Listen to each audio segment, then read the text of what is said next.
You people never learn how to do anything right, store manager Keith Bridges snarls before his palm strikes Diana's face, the slap echoing through the suddenly silent Metromax superstore. Diana Washington, dressed in the standard blue employee vest, kneels beside scattered merchandise in the houseware section, her cheek stinging from the slap. Weekend shoppers freeze mid-aisle, smartphones already raising to capture what just happened. Keith towers over her, his manager badge gleaming under the fluorescent lights, contempt etched across his face as Diana slowly rises to her full height, dignity intact despite the assault. Her hand touches her reddening cheek, eyes locked with his. What would you do if your boss physically assaulted you at work? Would you stay quiet or fight back? Watch what happens when this racist manager picks the wrong target for his abuse.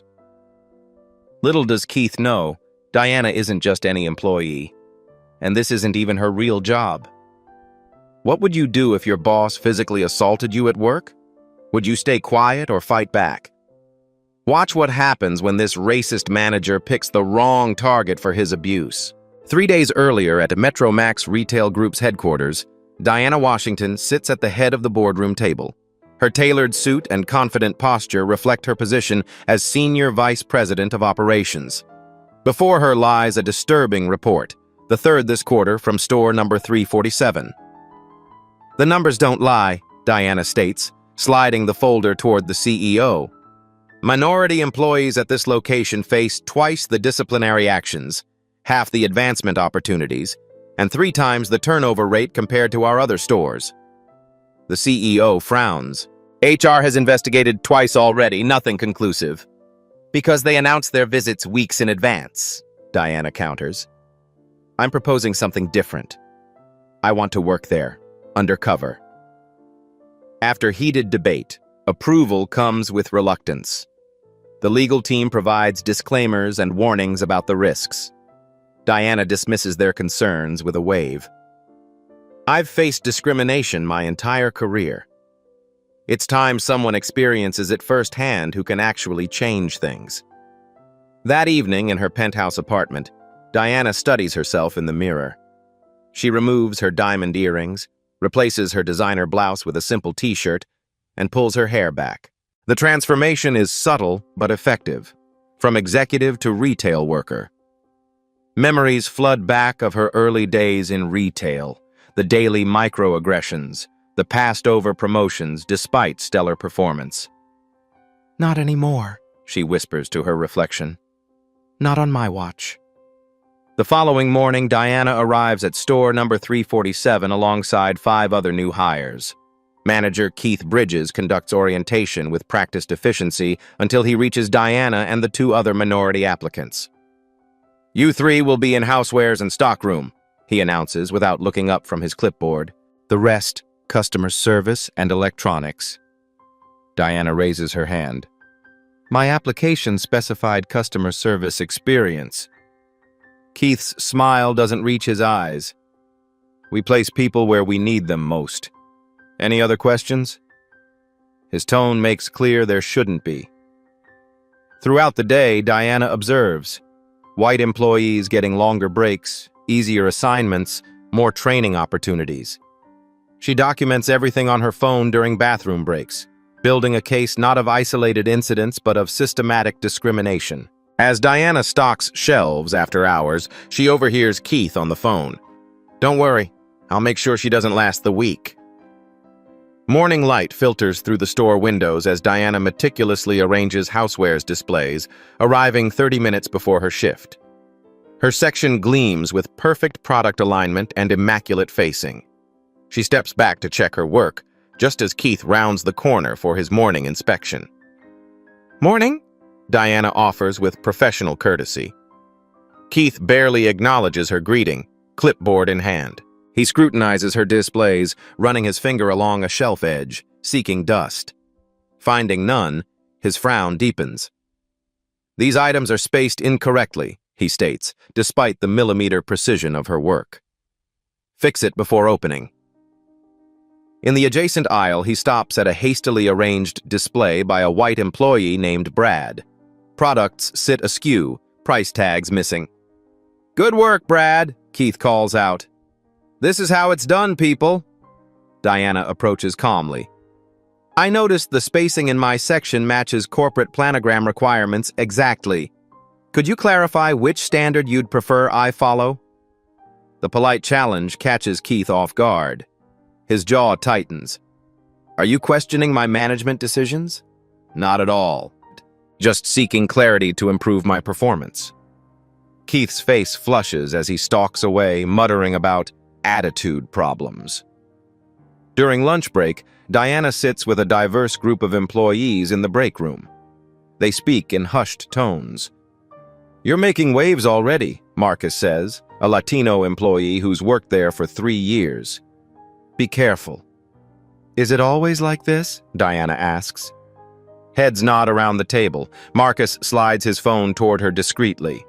Document everything. Date, time, incident. Corporate has a form for discrimination complaints. Diana recognizes the form. She helped implement it 2 years ago. Does anyone ever file these? They disappear, whispers Jennifer, a white cashier. Or worse, the reporter gets written up for performance issues the next week. Their conversation halts abruptly as Keith enters. Break's over, people. Washington, your section needs immediate attention. Diana's barely touched her lunch. She notices white employees continuing to eat undisturbed. Back in Housewares, Keith follows uncomfortably close behind Diana. Where did you work before this? Retail management. Diana answers truthfully but vaguely. Doesn't show in your work, Keith responds. I'll be watching you closely.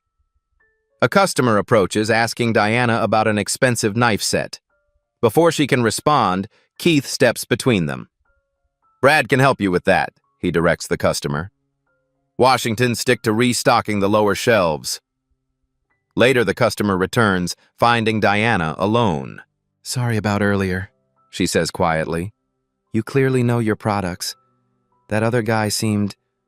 well, I didn't like how he treated you. From across the floor, Keith watches the interaction, his expression darkening. Diana receives a text from corporate. Emergency board meeting called for Friday. Someone's making accusations about our investigation. Morning staff meetings at store number 347 occur in the stockroom before opening. Employees stand in a semicircle around Keith, who paces before them like a drill sergeant. Today, he clutches the previous day's metrics report with unusual enthusiasm. Yesterday's numbers, Keith announces, show some concerning patterns. He addresses each white employee by name, praising even mediocre performances. Brad, excellent customer engagement. Melissa, perfect register accuracy. Then his tone shifts. Martinez, your restocking pace is still below target. Wong, 3 customer complaints about wait times. Each criticism delivered without offering solutions or support.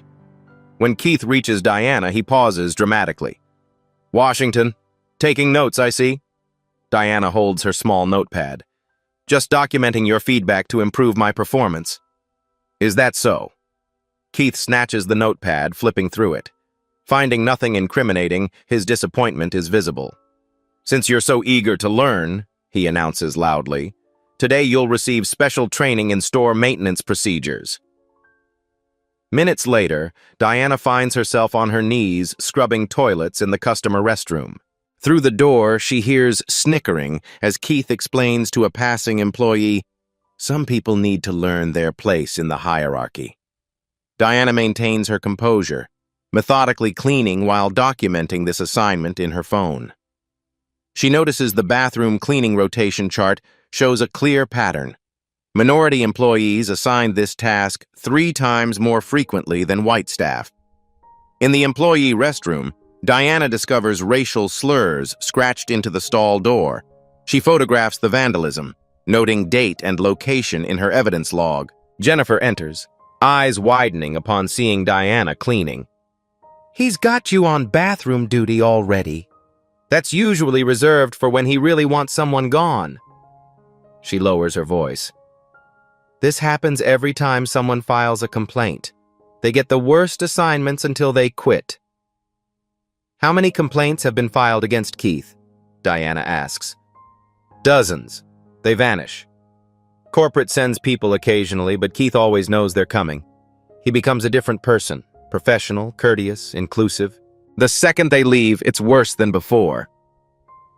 Their conversation ends abruptly as the stockroom door opens. The regional manager, a well-dressed man in his 50s, walks through with Keith.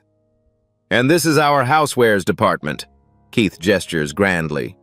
One of our strongest sections thanks to my personal oversight. Diana watches as Keith transforms, his voice softer, his smile practiced, his language inclusive. He spots Diana and waves her over enthusiastically. This is Diane Washington, one of our newest team members. I've been personally mentoring her. Keith places a hand on Diana's shoulder, squeezing slightly too hard. She's coming along nicely. The regional manager nods politely before continuing the tour. The moment they round the corner, Keith's smile vanishes. Complete reset of aisle 7, he orders Diana. I want every item removed, shelves cleaned, and reset by lunch. That's different from the planogram I set up yesterday according to corporate standards, Diana observes calmly. Keith steps closer, voice lowered. Are you questioning me again? Maybe this job isn't the right fit for you. One more comment like that, and you'll find yourself without employment. Understood? Around them, employees pretend not to listen, eyes averted. Diana notices one discreetly recording the interaction on their phone. Back in her apartment that night, Diana receives a notification that her hidden identity was searched in the corporate database. Someone's getting suspicious. Diana's apartment transforms into a war room each night after her shift. Tonight, she spreads her evidence across the dining table, photographs of discriminatory assignments, recordings of Keith's different treatment of employees, screenshots of the skewed scheduling patterns. Her phone chimes with the notification about the database search, sending a jolt of concern through her. She secures her laptop with an encrypted connection before calling her executive assistant. Angela, someone accessed my personnel file through the HR database. Can you find out who? On it, Angela responds. How's the undercover operation going? Worse than we expected, Diana says, organizing evidence into digital folders. I need everything we have on Keith Bridges. Full employment history, performance reviews, complaint records, especially those that didn't result in action. As Angela works, Diana stares at her reflection in the darkened window. 20 years earlier, a younger Diana stands before a similar window, tears streaming down her face after being passed over for promotion a third time despite outselling every other associate. You're just not management material, her boss had said while promoting a less qualified white colleague. Never again, she whispers to her reflection, the same vow she made decades ago. Her phone rings, pulling her from the memory. I've got it, Angela says. Keith Bridges has worked for Metro Max for 12 years across 5 different stores. Each transfer followed multiple HR complaints that were either downgraded or dismissed. And guess who signed off on most of the dismissals? Michael Pearson, Senior HR Director. Diana's eyes narrow. Pearson? Check their connection. Already did. Fraternity brothers from State University. There's more. Keith's been promoted after each transfer. Started as assistant manager, now runs one of our highest volume stores despite mediocre performance metrics. And the database search? Originated from Pearson's account 30 minutes after store closing. He accessed your full employment and background records. Diana takes a deep breath. They're getting suspicious. I need to accelerate the timeline. She makes another call, this time to the company's general counsel. Elizabeth, we may have a problem, Diana explains the situation. Be careful, the lawyer warns. If they're checking your identity, they might be preparing to discredit you. We need irrefutable evidence before making any moves. And Diana, watch your back. People who abuse power rarely surrender it willingly. Across town, Keith sits in his dimly lit home office, scrolling through personnel files. He stops at Diana's application, scrutinizing her photo. Something's not right about her, he mutters, picking up his phone. Mike, it's Keith. That new hire I mentioned, Washington, I need you to dig deeper into her background. Careful, Keith, his friend warns. If she's just an employee, accessing her records could cause problems. She's not just an employee, Keith insists. She asks too many questions, knows too much about corporate policies. Something's off. Fine, I'll see what I can find. But Keith, don't do anything stupid. If you're being paranoid about a simple new hire, maybe it's time to ease up a bit. Keith hangs up, unconvinced. He returns to Diana's file, studying her face. I know you're up to something, he whispers, and I'll find out what. In her apartment, Diana prepares for the next day, selecting clothing with hidden pockets for her recording device. She rehearses responses to potential confrontations, determined to maintain her cover while gathering conclusive evidence. Tomorrow, she decides, she'll push a little harder. As Diana finalizes her preparations, she receives an anonymous text. I know who you really are. We need to talk. Morning light hasn't yet reached the store windows when Diana arrives for her shift. The parking lot remains mostly empty, but Keith's silver sedan occupies its reserved space. Something about today feels different, a tension in the air like the stillness before a storm. Keith waits by the time clock, manila folder in hand, expression grim. Washington, my office, now. The small manager's office smells of coffee and aftershave. Keith closes the door and tosses the folder onto the desk. Inside are printouts of performance metrics with several sections highlighted in angry yellow. Care to explain these numbers? Keith demands. Diana studies the pages calmly. The metrics are clearly manipulated. Stocking rates altered, customer interaction counts diminished, break times exaggerated. Her actual performance, she knows, exceeds most veteran employees. These don't reflect my actual work, she states simply. Are you calling me a liar? Keith's voice rises slightly. I'm saying these metrics don't match my output. I've been timing my tasks and documenting my productivity. Keith's face flushes. I'm placing you on final warning status. One more infraction, you're terminated. The door opens without a knock. Jennifer from customer service pokes her head in. Sorry to interrupt, but I need to speak with you about Washington's section. Not now, Keith snaps. It's just that Housewares has never looked better, Jennifer continues, ignoring his dismissal. Customers have been commenting on how organized and accessible everything is. Keith's glare silences her. I'll review your position next, Jennifer, if you can't respect closed-door meetings. Diana catches Jennifer's eye, giving an imperceptible shake of her head. No sense in both of them being targeted. After Jennifer retreats, Keith assigns Diana to inventory in the stockroom, a cavernous space with towering shelves of merchandise. Complete audit of sections G through K alone. I want every item counted, verified, and logged by end of shift. The task would normally require a team of 3 and 2 full days. Diana recognizes the impossible assignment for what it is, a setup for failure. Yet instead of becoming discouraged, Diana attacks the challenge methodically. She creates an efficient counting system, reorganizing as she works. Hours pass in focused silence as she transforms the chaos into order, documenting the before and after state of each section. Keith checks on her progress around midday, barely concealing his disappointment at finding her not only managing, but excelling. He scans the newly organized shelves, searching for flaws. Finding none, he accidentally bumps into a rolling cart, sending dozens of small appliance boxes tumbling to the floor. Unstable arrangement, he notes coldly. Safety violation. Fix it. Diana maintains her professional demeanor. I'll take care of it immediately. Keith pauses at the door. And Washington? Clock out for lunch before you start. I don't pay overtime for incompetence. Diana waits until his footsteps fade before allowing herself a small, satisfied smile.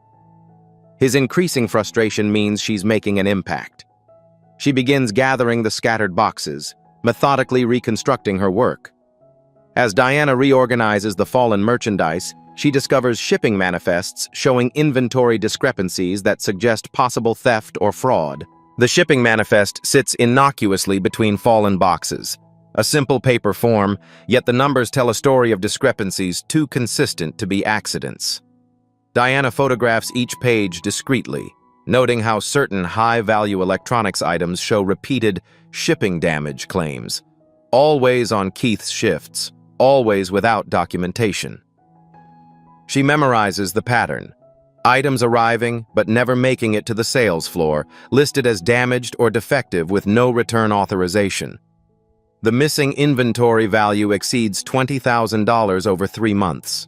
After carefully replacing the documents exactly as she found them, Diana completes her reorganization just as Keith returns. His expression sours upon seeing her progress. "Not good enough," he declares, despite the obvious improvement. "I'm assigning Tyler to supervise you." He gestures to a young white employee hovering nervously behind him. "He'll ensure you maintain proper standards." Tyler Williams shifts uncomfortably, ID badge indicating he's been employed just 2 weeks. He appears barely out of high school, struggling to make eye contact with either of them. After Keith leaves, Tyler exhales dramatically. "I'm really sorry about this," he whispers. "He told me to report any mistakes you make, but this is ridiculous. Your organization system is better than what we had before." "It's not your fault," Diana reassures him. "How long have you worked here?" 2 weeks, Tyler confirms her observation. "I'm still learning where everything is, and suddenly I'm supposed to supervise you? Several of us are really uncomfortable with how he treats certain employees." "Several?" Tyler nods, glancing toward the door. "There's kind of an unofficial support group. We try to warn new people, cover for each other when he gets on someone's case. It's not right, but nobody knows how to stop it." Diana finishes her inventory task with remarkable efficiency despite the sabotage. The lunch bell rings, and she heads to the break room. She sits with Marcus and several other minority employees, their conversation hushed but animated. Keith enters, immediately checking his watch. "Washington, you've taken 23 minutes. Break time is 20 minutes exactly." He ignores 3 white employees who've been in the break room for over 30 minutes. Diana begins gathering her things, maintaining professional composure. Keith accidentally bumps her arm as she stands, spilling coffee down the front of her shirt. "Clumsy," he remarks loudly. "Go clean yourself up, and be back on the floor in 5 minutes." In the employee restroom, Diana dabs at the brown stain spreading across her blue shirt. The door opens behind her. Rochelle, a black woman in her 40s who works in accounting, checks under each stall before speaking. "Be careful," she whispers. "Keith's been asking questions about you, trying to access your personal information through the system." "Why are you telling me this?" Diana asks. "Because 3 years ago, an employee filed discrimination complaints against him. 2 days later, store merchandise was found in her locker. Merchandise she never touched. Another employee reported his comments about female staff. He was written up for excessive breaks the next week and fired a month later." Rochelle moves toward the door. "Whatever you're doing, watch your back. He knows how to make problems disappear, both complaints and people." As Diana exits the restroom, she sees Keith in an intense conversation with a visitor, the HR director who's been protecting him, who keeps glancing in her direction. Diana recognizes Michael Pearson immediately. As senior HR director, he's attended numerous executive meetings, though they've rarely spoken directly. Now he stands with Keith near the customer service desk, both men turning to watch her emerge from the restroom. Their conversation halts abruptly. Keith's smile appears forced as he approaches. "Washington, my office, now." The small office feels even more cramped with 3 people. Pearson sits in Keith's chair, expression neutral but eyes calculating. Keith remains standing, arms crossed. "Ms. Washington," Pearson begins, "we've noticed some discrepancies in your employment application." Diana maintains a calm exterior, despite the internal warning bells. "What discrepancies?" "Your previous retail experience," Pearson continues. "We can't seem to verify your employment at Value Mart." Diana had anticipated this possibility. Her cover identity included carefully constructed employment history that would withstand typical verification but not deep investigation. "I worked at location num 217 under Margaret Winters," Diana responds with confidence. "The store closed during restructuring last year. I'm surprised your verification process didn't confirm that." Pearson's eyes narrow slightly. "And your education? Community college? Business administration? Part-time while working? My transcripts should be on file with my application." The questioning continues for 20 minutes. Pointed inquiries about her background, experience, and qualifications. Diana provides consistent, rehearsed answers that reveal nothing while remaining technically truthful. Finally, Pearson nods to Keith and stands. "Thank you for your time, Ms. Washington. We'll continue our verification process." After Pearson leaves, Keith's professional facade evaporates. "I have a special assignment for you today. The exterior windows need cleaning." Diana glances outside where light rain falls steadily. "In this weather?" "Problem?" Keith challenges. "Store Safety Protocol Section 5.3 advises against exterior window cleaning during precipitation due to slip hazards," Diana quotes precisely. Keith's eyes widen momentarily at her knowledge of company policy. "Fine. Then you can reset the seasonal display in aisle 12. Outside the office, employees pretend to work while watching the interaction. When Diana reaches aisle 12, she finds a massive display of heavy summer equipment, grills, coolers, and patio furniture, haphazardly arranged. As she begins the physically demanding task alone, Marcus passes by, discreetly sliding safety gloves toward her. "He's making it obvious now," he whispers before continuing down the aisle. A store meeting is called mid-afternoon. Keith praises several white employees for their sales numbers, highlighting their achievements with specific figures. Diana, with access to actual store metrics through her executive position, recognizes that several of these figures are below company targets. When Rochelle suggests a more efficient checkout process that could improve customer satisfaction scores, Keith dismisses the idea immediately. 20 minutes later, he presents an identical suggestion as his own innovation. Later, an elderly customer approaches Diana for help with an expensive food processor. Diana provides detailed information about features and warranty options, answering all questions patiently. The customer thanks her profusely, purchasing not only the processor but several accessories Diana recommended. As the customer leaves, Keith swoops in to take credit. "Glad I was able to train Washington so thoroughly on our premium products," he tells the customer with a practiced smile.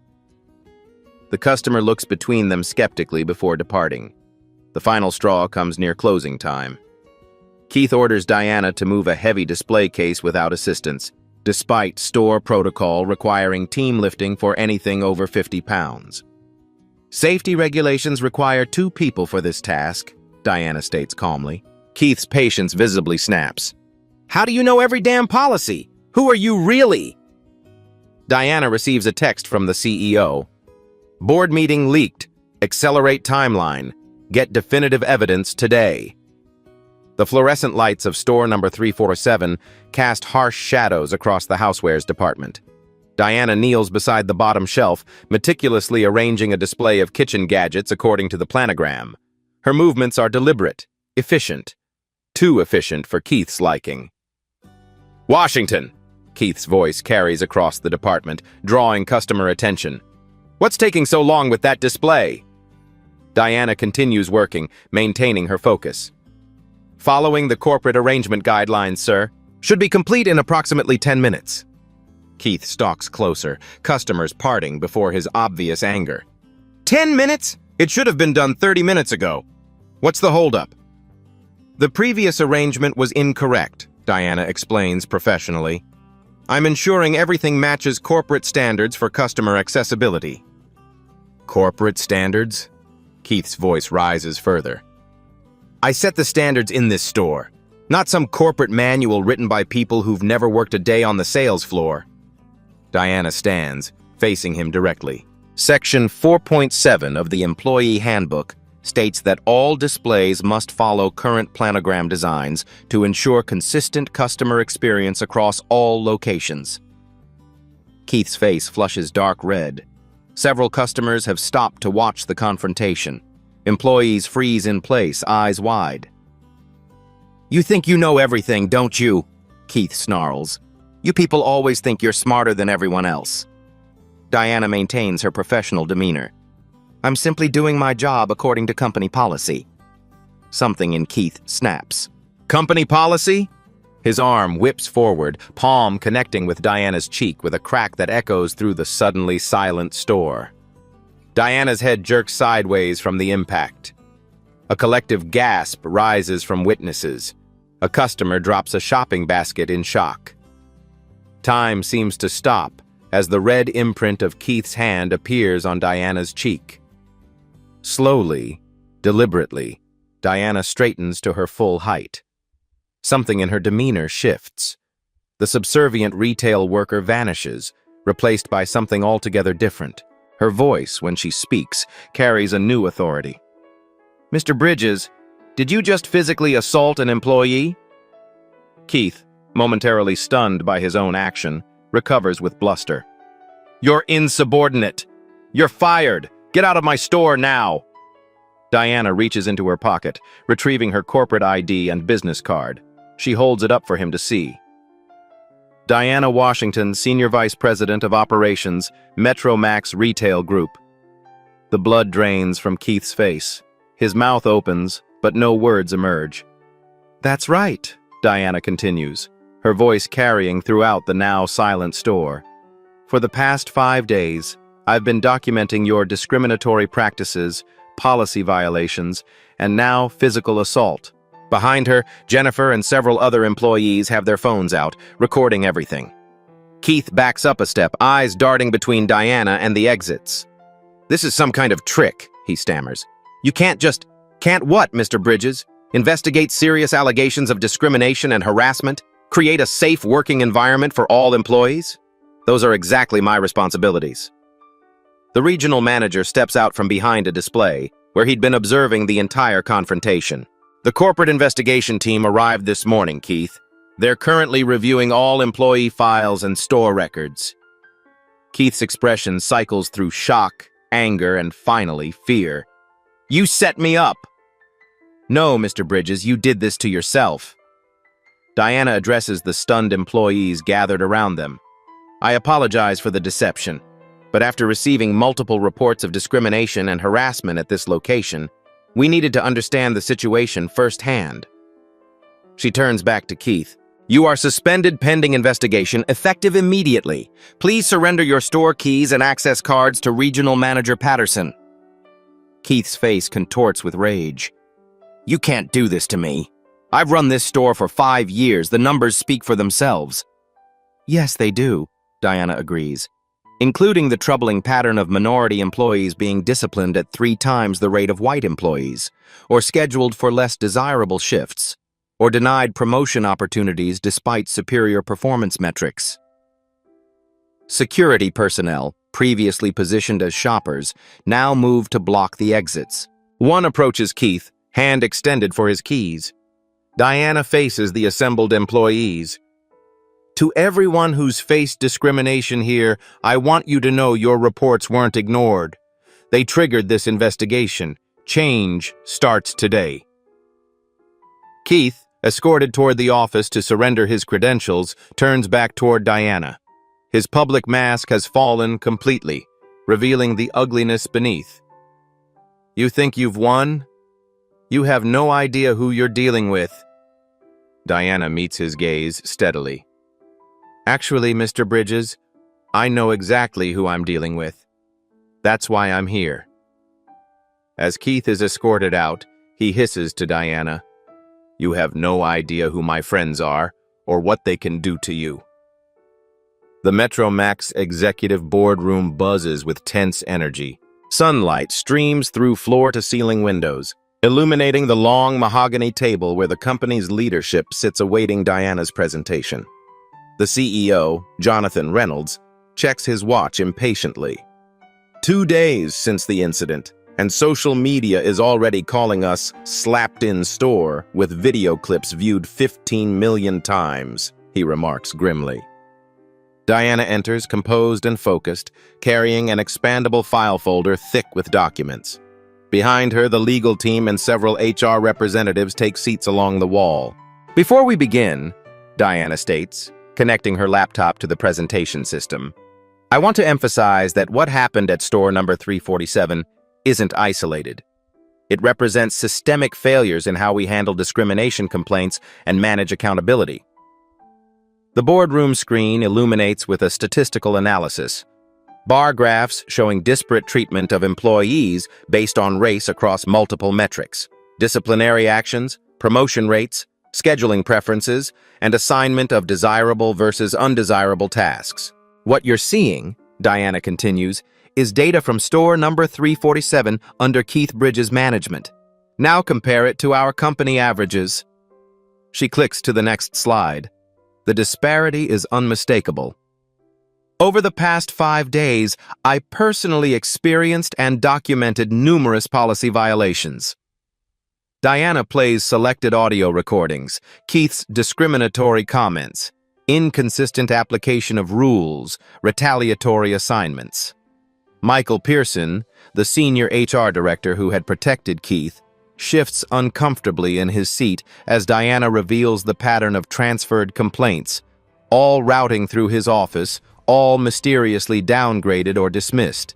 "Mr. Pearson," Diana addresses him directly, "would you care to explain why 17 separate discrimination complaints against Keith Bridges were classified as unsubstantiated, despite multiple witnesses and documentation in each case?"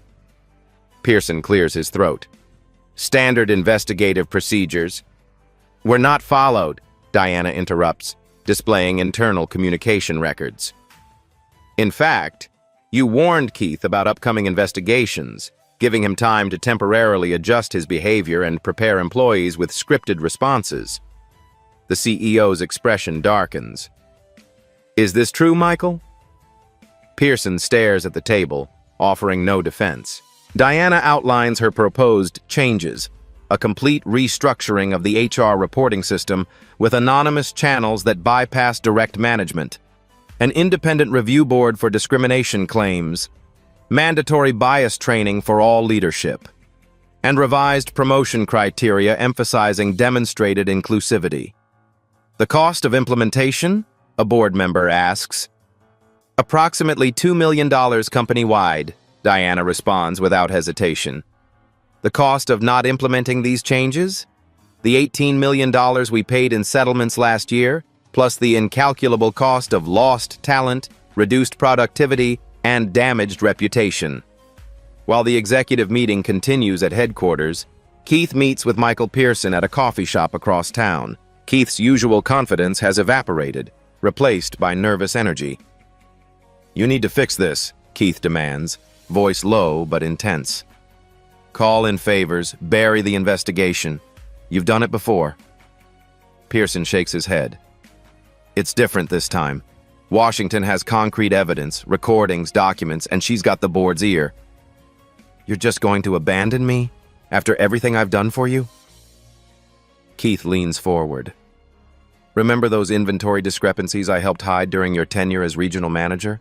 I wonder how the board would feel about that." Pearson's expression hardens. "Careful, Keith. You're in no position to make threats. You assaulted an executive on camera. You crossed a line I can't protect you from." Back at corporate headquarters, Diana meets with employees from store number 347 in a conference room.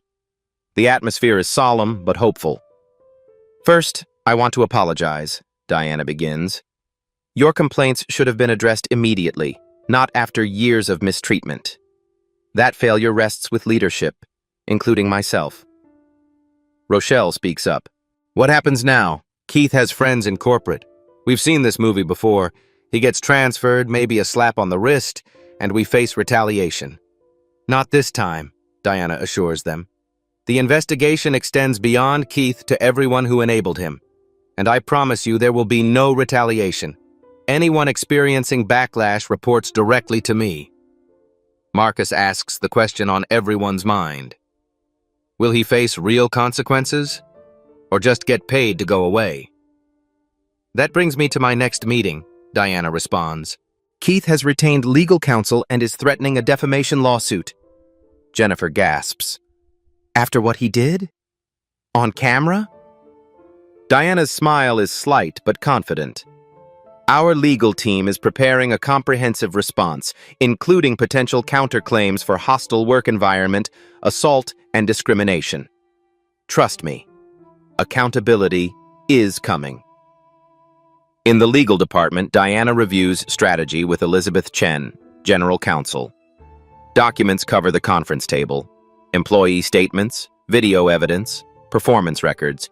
His attorney is claiming entrapment, Elizabeth explains, arguing that you created a situation designed to provoke him. We both know that's absurd, Diana responds. I performed standard job duties according to company policy. His reaction revealed his true character and management style. Elizabeth nods. Exactly our position. His history of similar behavior across multiple stores demolishes any claim that this was an isolated incident or provoked response. What about the employees who enabled this? Diana asks. HR Director Pearson has been placed on administrative leave pending investigation, Elizabeth confirms. Internal audit is reviewing all complaint dismissals he handled. That evening, Keith sits in a bar with several fellow store managers, nursing a drink while checking his phone obsessively. It's a witch hunt, he complains. Washington has an agenda. If they can do this to me, you're all vulnerable. The other managers exchange uncomfortable glances. One checks her watch and makes excuses to leave. Soon, Keith sits alone, abandoned by colleagues who once laughed at his jokes and ignored his behavior. The emergency board meeting convenes the following morning. Diana presents her comprehensive plan, addressing not just store number 347, but company-wide policies. The discussion is heated, with concerns raised about implementation costs, potential legal exposure, and public relations implications. The videos are already public, Diana reminds them. Our choice isn't whether to address this issue, it's whether we're seen as part of the problem or leaders in creating the solution. After hours of debate, the board votes unanimously to approve Diana's plan, allocating necessary resources for immediate implementation. As Diana leaves the boardroom, her phone chimes with an email notification. The sender is anonymous, the subject line blank. She opens it to find personal information about her family, her home address, her parents' names and location, even her children's school schedules. The message contains just 3 words: back off now. Diana forwards the email to security without hesitation, then calls her family to ensure their safety. The intimidation attempt only strengthens her resolve to complete what she's started. As Diana leaves the board meeting, she receives an anonymous email containing personal information about her family, a clear intimidation attempt. The corporate hearing room projects authority through every detail: rich wood paneling, imposing conference table, the Metromax logo prominently displayed. Security personnel discreetly monitor the proceedings from corners of the room. Today marks Keith Bridges' formal termination hearing, 1 week after the incident that made national headlines. Keith arrives in a crisp suit, flanked by his attorney, an aggressive litigator known for corporate employment cases. His shoulders square with manufactured confidence as he takes his seat, nodding to former colleagues who avoid his gaze. Diana enters last, leading a panel of executives and HR specialists. Her professional demeanor betrays no hint of the satisfaction she feels seeing Keith's facade crack slightly at the sight of the witnesses assembled along the wall. Employees not just from store number 347, but from his previous locations as well. This hearing will determine whether Keith Bridges' employment with Metromax Retail Group is terminated for cause, Diana begins, her voice steady and authoritative. Mr. Bridges, you have the right to respond to all evidence presented and to present evidence of your own. Keith's attorney leans forward. Before we proceed, I'd like to note our objection to Ms. Washington's participation given her role in orchestrating the events in question. Objection noted, Diana responds coolly. However, as SVP of Operations, my presence is required by company policy. She turns to her assistant. Let's begin with the documented evidence. What follows is a methodical dismantling of Keith's career. Video recordings play on the boardroom screen. His discriminatory comments, inconsistent enforcement of policies, and finally, the physical assault captured from multiple angles. Statistical analysis demonstrates racial disparities in scheduling, task assignment, disciplinary actions, and promotions across all 5 stores where Keith held management positions. Financial records reveal inventory discrepancies coinciding with Keith's management shifts, expensive items marked as damaged without proper documentation, a pattern suggesting potential theft or fraud totaling over $120,000 across 3 years. Keith's expression darkens as the evidence mounts. His attorney scribbles notes frantically, occasionally whispering in his client's ear. When Keith's unauthorized access to confidential personnel files appears on screen, his attorney visibly winces. Mr. Bridges accessed personnel records of 16 employees without business justification, Diana explains, including attempting to access my own confidential executive file. Employee after employee testifies to specific incidents of discrimination and harassment. Marcus describes watching Keith assign minority employees to clean bathrooms 3 times more frequently than white staff. Jennifer details how Keith took credit for a successful merchandising strategy she developed. Rochelle recounts Keith's dismissal of her theft prevention proposal, only to present it as his own idea weeks later. Keith's defense grows increasingly desperate. These employees are disgruntled about normal management decisions, he argues. Ms. Washington created a hostile environment by encouraging complaints. Is that your explanation for physically assaulting me? Diana asks calmly. You provoked me. You were insubordinate, challenging my authority in front of customers. Diana plays the recording again. Keith's words echo through the silent room. You people always think you're smarter than everyone else, followed by the unmistakable sound of the slap. For clarity, Diana says, by you people, you were referring to... Keith's attorney jumps in. My client was referring to new employees who question established procedures. Diana displays Keith's text messages to Michael Pearson, recovered during the investigation. Need to get rid of Washington. Too many of them in the store already. Customers notice. Keith's face pales as he realizes the extent of evidence against him. He glances around for Michael Pearson, his longtime protector, but the HR director's chair sits conspicuously empty. Where's Mike? Keith demands.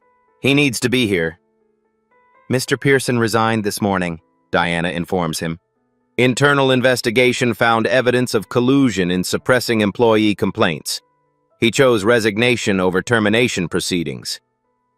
Keith's final defense, that he maintained high performance standards and strict discipline to achieve store metrics, collapses when Diana presents performance data showing minority employees actually outperformed others despite receiving fewer resources and opportunities. Store number 347 succeeded despite your management, not because of it, Diana concludes.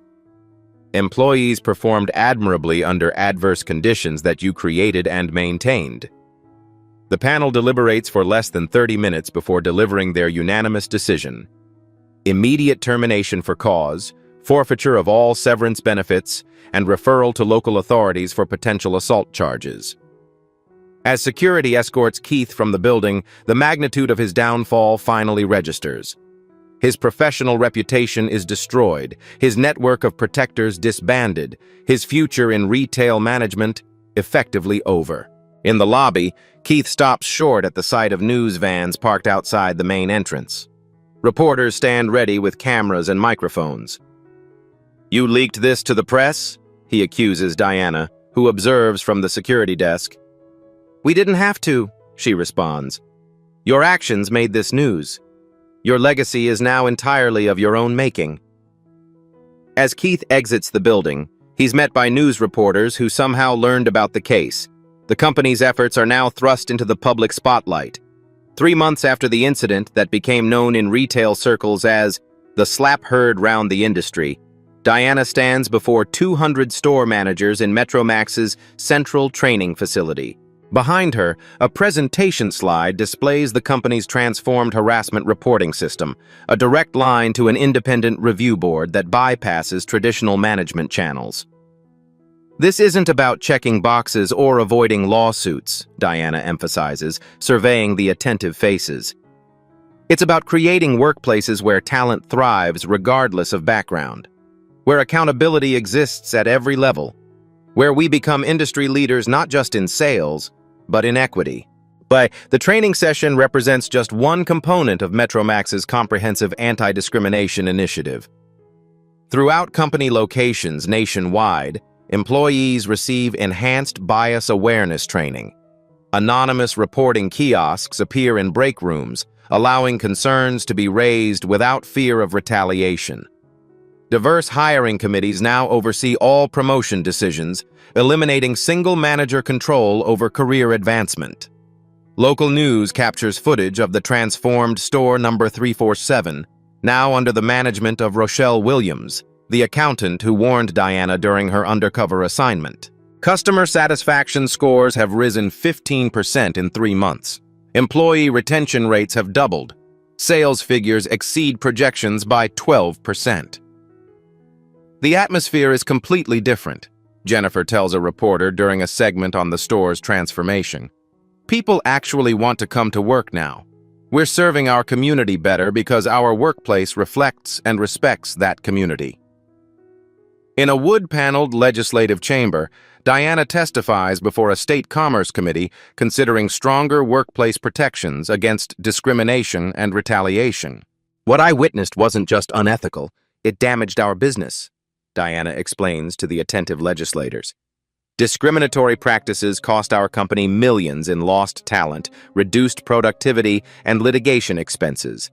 The financial case for equitable workplaces is as compelling as the moral one. She presents data from Metromax's post-reform performance.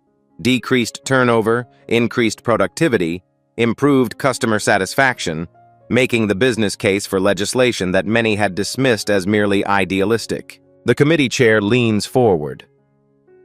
Ms. Washington, what would you say to business owners who claim these protections create excessive regulatory burden? I'd say that fair treatment isn't a burden. It's a competitive advantage, Diana responds. Companies with diverse, equitable workplaces outperform their competitors. The real burden is the cost of discrimination, which simply isn't sustainable in today's market. At a prestigious business school across the state, Professor Elaine Chen presents the Metromax case study to graduate students. Charts compare the company's performance before and after implementing structural reforms. Notice this isn't just about avoiding PR disasters, Professor Chen points out. The metrics show improved operational efficiency, enhanced market position, and stronger financial performance after addressing systemic discrimination.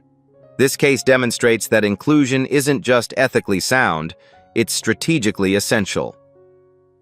Meanwhile, Michael Pearson, the HR director who protected Keith, sits across from a potential employer, his 6th interview in 3 months. The hiring manager reviews his resume with a furrowed brow. There's a gap here, she notes. You left Metromax rather suddenly? Pearson shifts uncomfortably. Organizational restructuring, he offers vaguely. The manager taps her tablet. I see. And your references from Metromax? I'd prefer you contact previous employers, Pearson hedges. The interview ends shortly thereafter. Another rejection inevitable. Companies across the industry have implemented enhanced ethics requirements for leadership positions, with particular emphasis on harassment and discrimination prevention. Pearson's reputation follows him like a shadow. In a small convenience store across town, Keith Bridges arranges snack displays with mechanical efficiency. His name tag identifies him as sales associate, a dramatic demotion from his former position. The physical labor offers plenty of time to nurture his resentment.